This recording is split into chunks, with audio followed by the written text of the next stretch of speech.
Hello friends, आप लोगों का स्वागत है RMSPS ऑनलाइन स्टडी पर।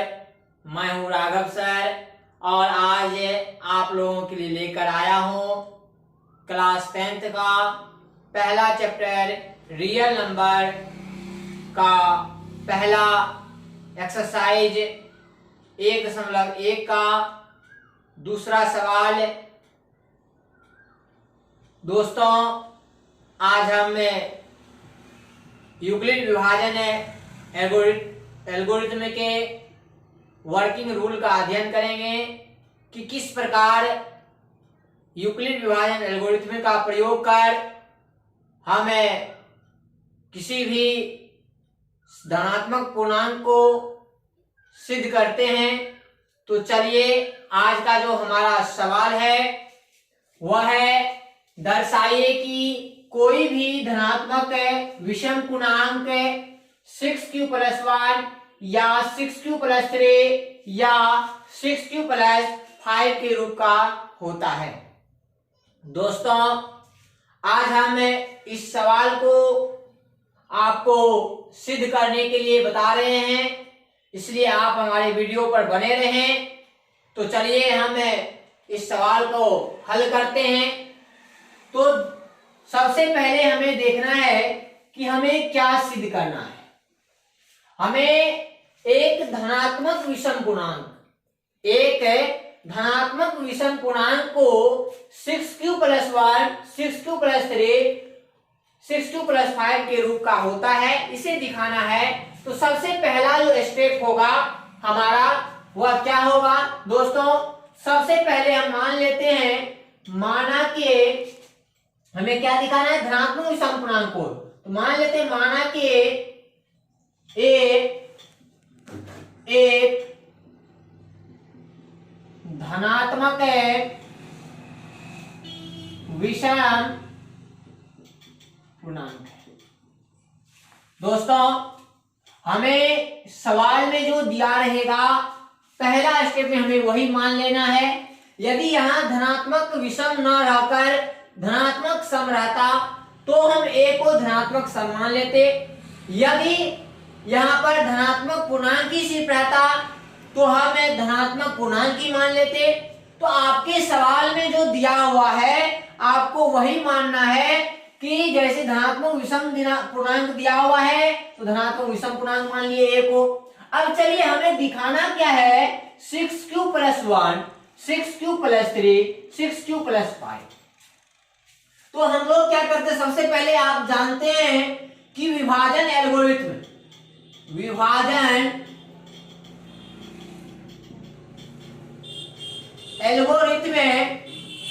से a = bq+r। a जो है अर्थात भाज्य जो है वह भाजक और भागफल के गुणनफल और शेषफल को जब इंक्लूड कर जाता तो हमें भाज्य प्राप्त होता है। तो हम क्या करते हैं, ए तो एक क्या है, धनात्मक विषम पूर्णांक, जो कि मान लिए। अब दूसरा स्टेप में जो हमें बी को मानना है वो क्या माने। अब देखिए, हमें जो सिद्ध करना रहता है हमें वही मानना होता है।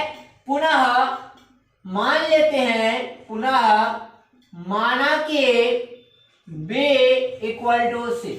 अब 6 क्यों माने, क्योंकि हमें दिखाना है किस रूप में, 6q+1, 6q+3, 6q+5, अर्थात b के स्थान पर क्या है, 6 है, इसलिए हम लोग क्या मान लिए, 6 मान लिए। यदि यहाँ पर 3 रहता तो b को हम 3 मान लेते, यदि यहाँ पे 9 रहता तो b को हम लोग 9 मान लेते। यानी कि यहाँ पर जो रहे वही आपको क्या करना है, b को मान लेना है। चलिए, अब हम लोग क्या करते हैं, यूक्लिड विभाजन एल्गोरिथ्म से आपको बताया गया है पिछले वीडियो में कि यूक्लिड विभाजन एल्गोरिथ्म क्या होता है। इसके लिए आप लोगों को बताया गया था a equal to B Q plus R where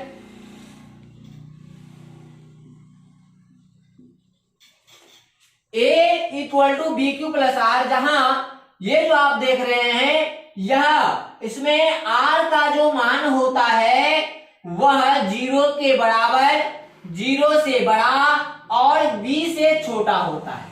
तो दोस्तों हम b क्या मान लिए, b को हम क्या माने हैं 6 मान लिए हैं, तो b के जगह 6 लिख दिए, फिर क्या लिखे q लिखे, फिर r।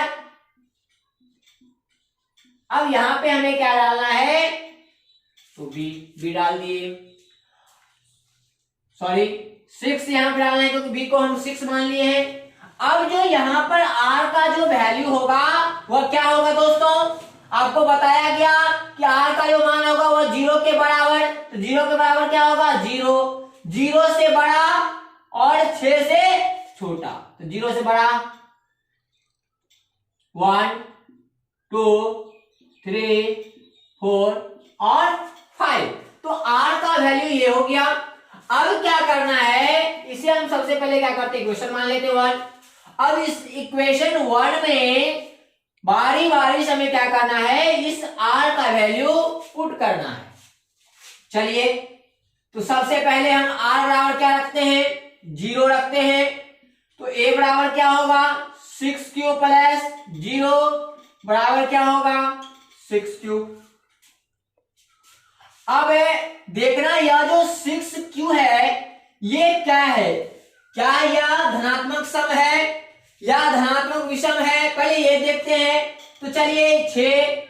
अब है q कोई भी संख्या हो सकता है, सम हो सकता है, विषम हो सकता है, धनात्मक ही होगा।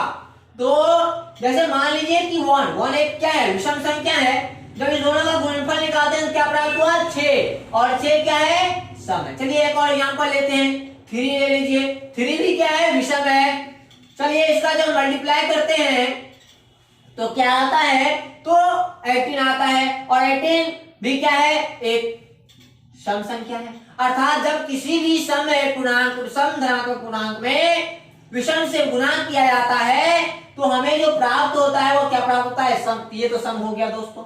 अब हम क्या करते हैं r बराबर क्या मान लेते हैं 1 मान लेते हैं, तो r बराबर 1 जैसे ही मान लिए तो क्या होगा 6q प्लस 1 हो जाएगा, अर्थात क्या हो जाएगा 6q प्लस 1। चलिए ये क्या था अभी आपको बताया गया, ये क्या हो गया सम हो गया, तो ये तो सम ही है। अब क्या इसमें जुट रहा है विषम 1 जुट रहा है, तो 1 क्या है विषम संख्या है। चलिए हम क्या करते हैं किसी भी सम में कोई भी सम ले लीजिए, जैसे 48 ले लीजिए, 48 क्या है एक सम संख्या है। अब इसमें क्या करते हैं 1 को जोड़ते हैं, क्या हुआ 49, और 49 क्या है एक विषम संख्या है, तो ये क्या हो गया विषम हो गया। अर्थात किसी भी समय संख्या में यदि विषम संख्या को जोड़ते हैं तो हमें जो प्राप्त होता है योगफल वह विषम प्राप्त होता है, तो ये विषम हो गया। अब हम इसी प्रकार क्या करते हैं 2 मान लेते हैं, इक्वल टू क्या हो जाएगा दोस्तों 6q प्लस 2। अब बताइए ये तो सम है और ये भी सम है, और सम और सम जैसे मान लीजिए कोई भी सम संख्या वैसे 12 क्या एक सम है, कोई भी सम मान लीजिए इसमें जोड़ना है, जैसे 4 मान लीजिए तो क्या होगा 12 था 4 ऐड कर दिए 16 हो गया। अब बताइए 16 क्या है सम है, ये सम हो गया। इसी प्रकार r का मान आप रखते जाइए, 6q प्लस 3 हो गया। अब ये 6q तो सम है, ये विषम है, ये भी विषम हो गया, ये भी विषम हो गया, ये क्या हुआ सम हो गया। अब क्या करना है r का मान क्या रखना है 4 रखना है, तो 4 जैसे ही रखेंगे क्या हो जाएगा 6q प्लस 4 हो जाएगा। चलिए ये क्या होगा दोस्तों ये सम हो जाएगा, क्योंकि इसमें क्या जुट रहा है सम जुट रहा है। चलिए अब r का मान क्या रखेंगे 5, इक्वल टू क्या होगा 6q प्लस 5। अब चलिए अब बताइए यहाँ पे सम है क्योंकि 6 बताया गया सम है और इसमें क्या जुड़ रहा है, एक विषम संख्या जुड़ रहा है। और जब सम में विषम को जोड़ते हैं तो क्या प्राप्त होता है, विषम प्राप्त होता है, जो कि आपको बताया गया।